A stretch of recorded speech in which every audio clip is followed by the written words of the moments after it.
gump goodness. A little bit of gump goodness for you. This probably won't take very long.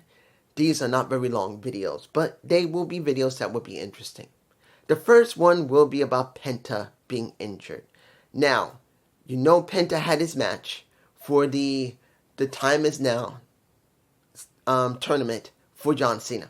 He went up against, who was he going up against? Penta went up against, I'm blanking right now who he went up against.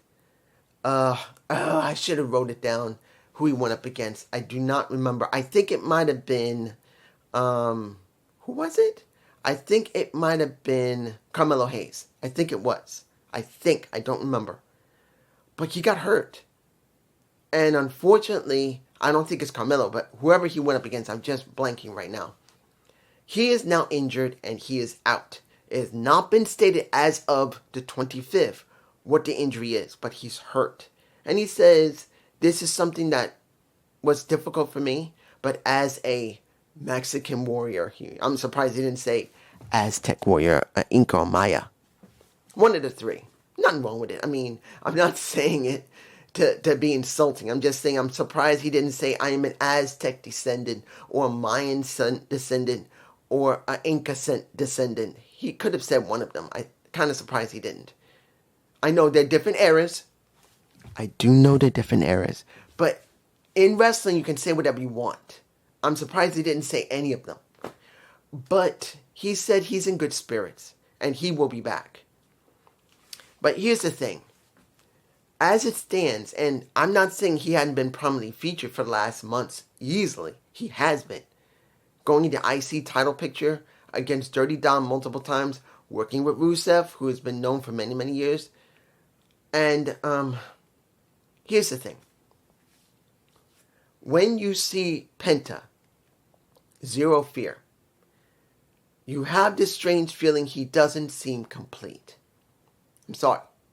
Yeah, I'm glad he's not working with Ray because Ray and him should have singles runs. They deserve it because they have worked separate and they have worked together. And it feels like both of them needed to be together from the beginning. I just don't know if they're ever going to put them together in the next year. It feels like he should be working with his brother, Rey Fenix. Now, he has teamed up with Rey Mysterio, I believe, at one point, and Dragon Lee at another point, and Andrade before he left. I do believe, I can't remember, it's been a while, and I had not been watching when, well, I know he had been on SmackDown for a little bit. I haven't been watching SmackDown much.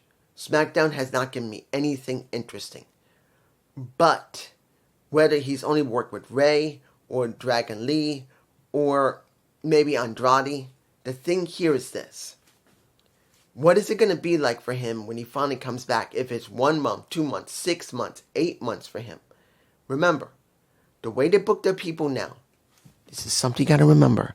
They're not booking them like they used to. It's not like what Vince used to do where he would deconstruct you and reconstruct you, but he'll leave you in the back for months or even years before he decides to do anything with you.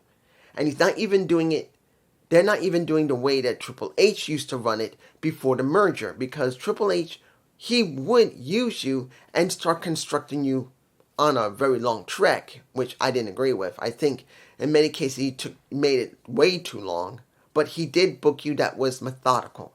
That was fair. They're not doing that anymore. They're booking you only in the understanding that you can be consistent.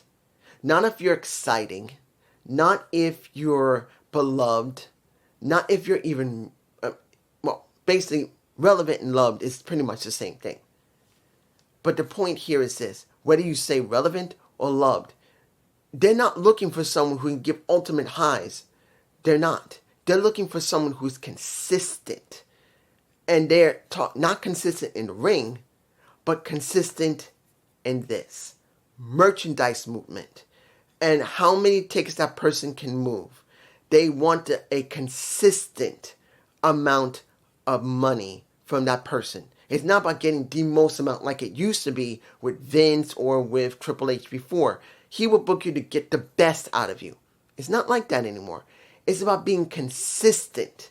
And they want maybe, if they can, 80% of maximum. They'll be fine with as long as those numbers stay consistent. If they can get maybe 90% of you, no problem. But now, it's not about you can get 80 or 90%, but let's try and book you better so you can get 100 or 110%. 80. Look at what happened with Killer Cross. They pretty much put him in a box. He never got out of the box. They only wanted you a certain way. And this is not just with Vince, but now with the new, not just TKO era, but Silver Lake era. Remember, we have 4 eras. You have the original WWE era. You got the TKO era. You got now, well, technically it's like this. You got WWE, then you got a Triple H, then you got the merger, which was TKO, and then you got Silver Lake. Because remember, when it came to Triple H, he was in between both the Silver Lake and, well, he is here. This is him. This is TKO. This is Silver Lake. He was right here. And he booked everything pretty well until not just the merger, but also the acquisition. So now it doesn't matter. They want consistently a very high bar, and they don't care about getting higher than that. They just want to keep it there as long as it makes money consistently. That's all they care about. And you could say, well, they've been doing that for years. No, they haven't. No. Vince was a crazy old ass, but he understood the business that there are certain points where a person has to be torn down to build them back up and make them better.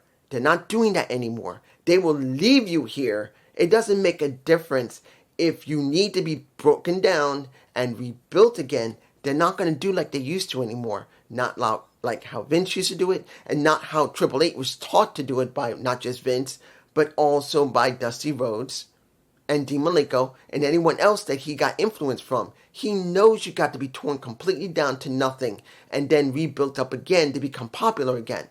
They're not doing it anymore. So Penta is going to have a problem because just like Killer Cross, when he left, he was already in a certain level and in a box. When he comes back, he might just be put into that box again. And with other people that they believe can do better in his box, he will be stuck there no matter what he does. And unless there's something special that could be done, like maybe when they do something with AAA again, that will be the only time they'll raise him out of that box. But it's just me. I hope you enjoyed this gump goodness. Peace.